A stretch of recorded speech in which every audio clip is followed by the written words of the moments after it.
May mga bagay kung minsan na akala natin okay lang, no? May mga bagay kung minsan na isinawalang bahala natin and then later on in life, saka natin marirealize na, dapat pala ginawa ko nung bata pa ako. Dapat pala inalaga ko yung katawan ko. Dapat pala, gano'n. So, the moment na nagkakasakit na yung tao, o di kaya the moment na nailagay na sa sitwasyon ng isang tao, saka pa lang marirealize na dapat pala naisip ng gawin yung mga bagay-bagay nang sa ganun ay hindi mailagay sa ganung sitwasyon. May mga bagay kung minsan na hindi natin kailangan na pagdaanan. May mga bagay kung minsan na dapat lang or nararapat lang na pagkuhanan na natin ng leksyon nang sa ganun ay hindi na tayo mapunta sa ganoong sitwasyon. Hi, this is Miss Lindsay again. Welcome to this channel. This channel talks about motivations and insights. If you like videos like this, then you can subscribe to this channel. I-click mo na yung notification bell para ma-update ka sa videos na i-upload ko. If you are interested in this video, then stay tuned.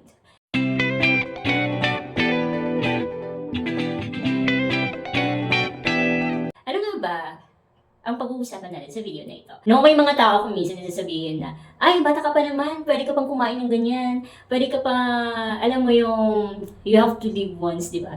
YOLO. Yung ba sinasabi nila YOLO? Sasabi na, ay, okay lang yan na kain ka ng kain. Or kaya okay lang na i-enjoy mo yung life mo kasi bata ka pa naman. I don't agree with that. No? Especially pagdating sa kalusugan. Kasi ako na-obserbahan ko, both sides talaga sa amin. As a side talaga ng papa ko, may history na ng stroke. Sa side ng mama ko, may history din ng stroke. So, maaari kasi na itong hypertension, maaari kasi siya na mapasa siya by generation to generation kapag hindi ka nag-ingat.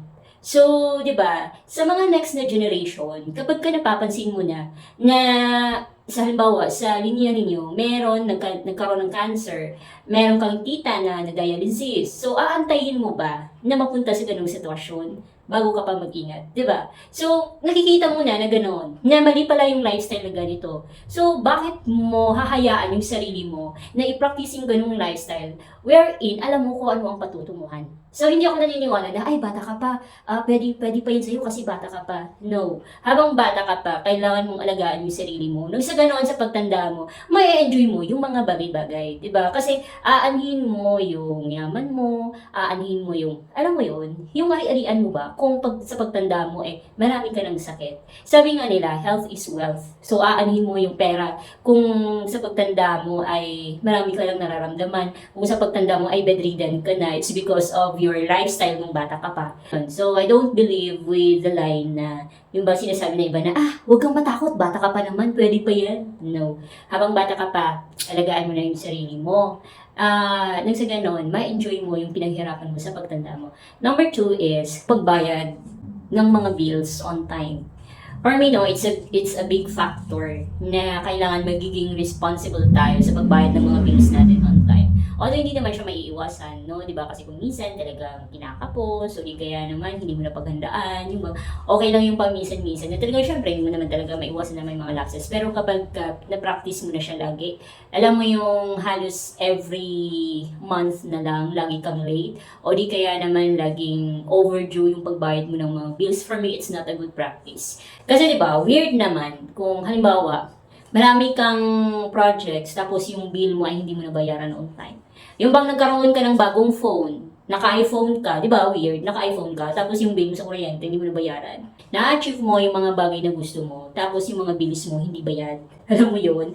So, tapos, may iba na, alam mo yung porket ba, ay madaming pinagkakagustusan. Although normal naman kasi sa atin, na marami tayong mga plano sa buhay, pero kailangan pa din i-prioritize talaga yung mga bills. Kasi, yung mga bills kasi, responsibility natin.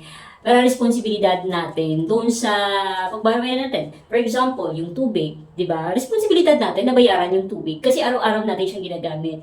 Basic need yan. So, kung walang tubig, wala kang gagamitin. So, anong mangyayari, di ba? So, dapat on time ka magbayad ng mga bills. Diba? Although, siguro hindi naman talaga di may iwasan na may mga lapses. Pero, you have to try your best. Let's try our best na on time nagbabayad talaga ng bills. And, di ba, ito pa, yung kuryente kung minsan, di ba? Ang dami nating appliances sa bahay. Yung bahay puno ng appliances, tapos hindi mo bayaran yung bills mo, di ba? Napaka-weird naman. So, for me, it's a good factor na magiging responsible when it comes to paying our bills on time. Choosing our circle wisely. Minsan, kapag ka matanda na kasi, Diba? Yung bang wala kang pakialam kung sino yung mga nakakausap mo, sino yung mga kalubilo mo, diba? So, for me kasi, it's a big factor na piliin yung mga kasama mo araw-araw or yung circle mo ba araw-araw. Kasi, kung sino yung kausap mo kasi, sino yung lagi mo kasama, it could be na magiging malaking influence siya sa'yo. Yung tatay ko, gawin ko siyang example. Ang tatay ko is na-stroke a few months ago.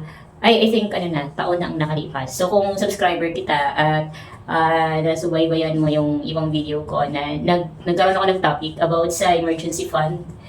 Kasi yung kapatid niya is well-off sila pagdating sa financial. Blessed sila. Kasi, yun nga, may negosyo sila eh. Maganda-ganda ang status nila sa buhay. So, that time, lucky, swerte lang din, no, blessed lang din kami at nagkaroon kami ng tiyahin at saka tiyuhin na concern sa tatay namin. Talagang nagbiyahe sila papunta sa hospital. Makita lang yung tatay namin tsaka bayaran yung bills namin. So, malaking tulong kasi halos naka-cover nila lahat, no, yung bills namin. Halos silang nagbayad sa bill sa hospital. So, yung amin na lang, yung mga gastusin na lang paglabas ng hospital and then yung mga CT scans, yun. Malaking tulong. In short, malaking tulong din. Kasi halos half ang naitulong ng kapatid ng tatay ko. So, ngayon, dahil naka-recover din siya sa stroke, nagkaroon siya ng kaibigan, nakausap niya na, ay, talagang nagpabili ako ng phone sa anak ko kasi, yung bang nabuboring daw pag walang phone. Eh, ako naman, ayaw ko siyang pagamitin ng phone. Kasi nga, kapag may phone na siya, may sariling phone na naman siya, hindi na naman siya kikilos. Alam mo yung maaga pa, nasa duyan na lang, nakahiga, tapos, diba, kapag doon na lang yung niya, tapos hindi na siya makapag-exercise, mas lalong tama rin siyang gumalaw kasi may phone. So, yun po yung nangyari din sa kanya dati, nung hindi pa siya na-stroke, ay lagi siyang nakahiga, lagi siyang nasa duyan. Minsan, late yung tulog niya, minsan maaga pa, nakatutok na sa cellphone, kasi may sarili nga siyang cellphone. Kinuha na lang namin siya ng phone nung na-stroke siya. So, nung naka-recover naman siya sa stroke, gusto niya na naman gumamit ng phone. Eh, ayaw ko nga. Kasi, kapag binigyan namin siya ng cellphone, alam talaga namin na mas lalo talaga siyang tamarin na kumilos. No, yung bang simula umaga hanggang tanghali, kakain lang after kain, cellphone na naman hanggang maghapon. So, yun ang iniiwasan namin. Eh, ngayon, nagkaroon siya ng kausap na binilahan siya ng anak niya ng phone, eh, na-stroke din yun. So, sabi ko, ang bihira naman talaga. Eh, nag-usap sila. Eh, itong tatay ko ngayon, nagpapabili na tuloy ng cellphone. Pabili na tuloy siya ng CP kasi gagamit din daw siya ng phone kasi boring daw. So, imagine mo yun. Kung sino talaga yung nagiging kausap natin, sino yung lagi natin nakakasama, it could be na magiging malaking influence sila sa atin. So, kaya, for me, it's a big factor na piliin yung circle, no, natin, yung bang mga tao na kaibiganin natin, na lagi natin kausap. Although, hindi naman may iwasan kung minsan, no, na kung sino-sino na makakausap natin, lalo na kapag friendly talaga yung personality. Mamili tayo ng mga tao na, alam mo yung makapagbigay sa'yo ng good vibe. Yung bang may mapupulot ka na. Kasi, naniniwala talaga ako na kahit matanda ka na, kahit may edad ka na, may influensyan ka pa rin talaga ng ibang tao na kaedad mo.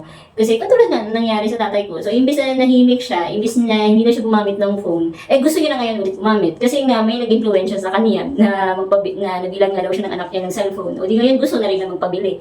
So, yun. So, yung bang influence kasi, kung halimbawa, lagi kang nasa inuman, di ba? So, probably, hanggang sa pagtanda mo, doon ka. Kasi, ang iniisip mo lang masaya eh. And then, yung mga kainuman mo sa pagtanda, nagkasakit na sa atay, alam mo yun. So, it could be na ikaw ang susunod. Kasi magkasama kayo sa inuman. If you like this video, you can hit the like button. If you haven't subscribed yet to this channel, you can subscribe to this channel. I-click na yung notification bell para ma-update ka sa mga bagong videos na i-upload ko. This is Miss Lindsay again. Thank you for watching.